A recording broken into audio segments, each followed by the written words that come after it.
I was in the cellular industry for 15 years, and I had moved my family up to Oregon and Washington. And when we moved to Washington, it was for a promotion. And Reed, my oldest boy, had just graduated from sixth grade, and so I moved him from being BMOC to like not knowing anyone.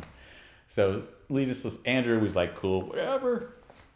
But it was emotional. And so what I told the boys was, look, we're going to move.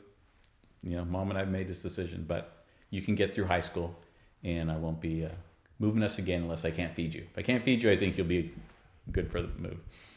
So 2 years later, after we moved to Washington, my position was eliminated, and didn't know what I was going to do.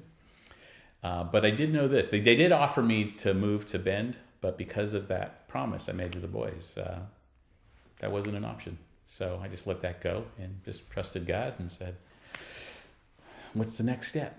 And after playing some golf and hanging out with Pastor Paul over the summer, I ended up landing in the consulting business. So I was doing training, leadership and team training for, about 5 years. I learned how to do management consulting, strategic planning. It was just part of what I was learning to do. I was becoming a consultant.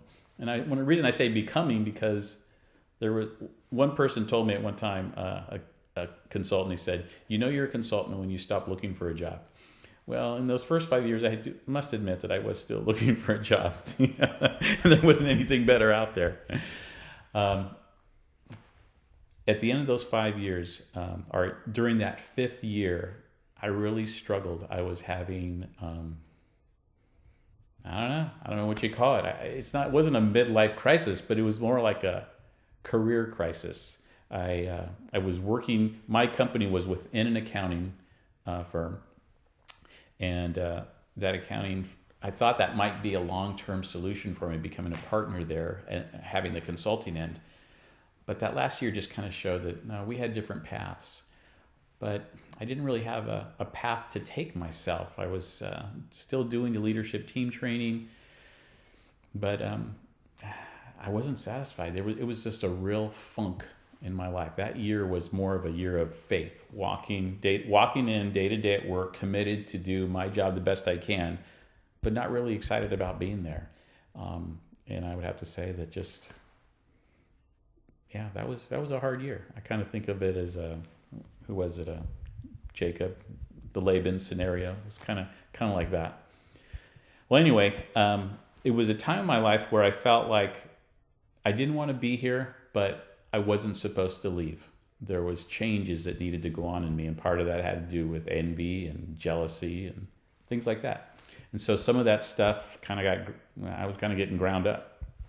I remember talking to Pastor Paul at lunch one time saying, I don't think I'm supposed to leave. And then a few months later saying, you know what, I feel like I can go. And he goes, well, that's like being released. And I said, yeah, but I don't have anywhere to go. So it's like, that's cool. I'm ready to go. Nowhere to go. Well, actually, I think it was about the same time, or maybe a month or two earlier, I met a man named Bill Terry. And Bill had an advertisement for a sales manager. So I quietly called him and we met for coffee. He didn't even have a position open. Bill's kind of a guy that's always looking for the next potential thing if one of his deals goes through. That's how it seemed to me. But now I kind of know that it was just God wanting us to get together. During that coffee meeting, I asked Bill, so, why did you advertise for the sales position? He goes, well, I got a board of directors. And he gets this yellow paper out and he draws 3 circles and he puts down God, Son, Holy Spirit. I said, man, that's the same board of directors I have. So we became prayer partners. I hadn't really had anyone. I have a small group. I do different things, but I hadn't had that strong connection to another business person that would really understand what I'm going through as a business person. And we were both in prayer saying, God, we need some new direction. And so we would get together probably about once a week or more, or call each other and say, hey, I need a board meeting. And, we'd pray and just praying for direction. Again, that whole time where I was unsettled. Well, finally in June of 2006, I just said, well, if I'm released, I'm getting out of here. So I'm going to put my papers in, and I'm going to be done in July 1st. I knew that I could take my business back out, start doing training, or continue doing training on my own.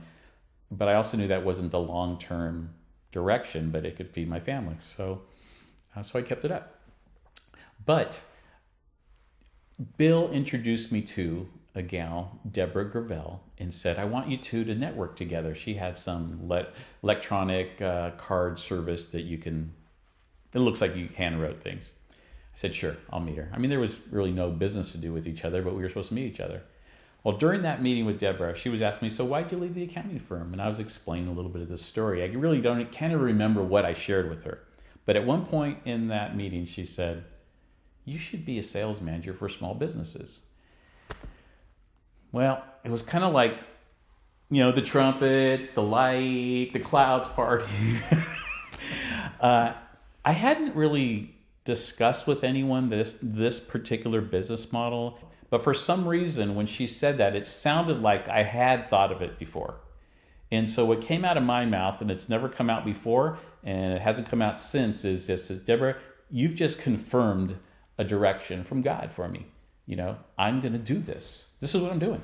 And I said, do you know what my company name should be? And she says, well, no, but I'll ask my husband, Raymond. And so the next day I get an email with 3 different company names, and one of them Sales Manager Now. And so that's the company name. The next day I call up Bill, I know what I'm going to do. I'm going to be a sales manager for small businesses. He goes, I know who your first client's going to be. I said, cool. Within 2 weeks, I had my first client out in Texas. And that's where I was got to work with Mike Schneider, who has become he's just a great young man, loves the Lord, and is a lifelong friend, And so anyways, that's kind of what a short version of what led me to Sales Manager Now. God's been very clear to me that I don't have a destination with this business.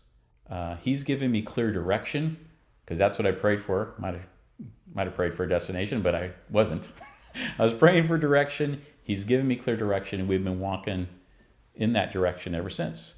And so, I'm writing a book right now related to how to help owners manage their teams. We added another consultant in Florida. So I didn't know all this would happen, but we'll just keep walking and see. And if he changes direction, that's cool with me. But that's kind of how it all came about. Wow, that's great. That's great. Yep. And so what do you feel the benefits have been personally? You went through some trauma to get to this point. Yeah. Have you experienced some relief, a sense of direction? What have you experienced?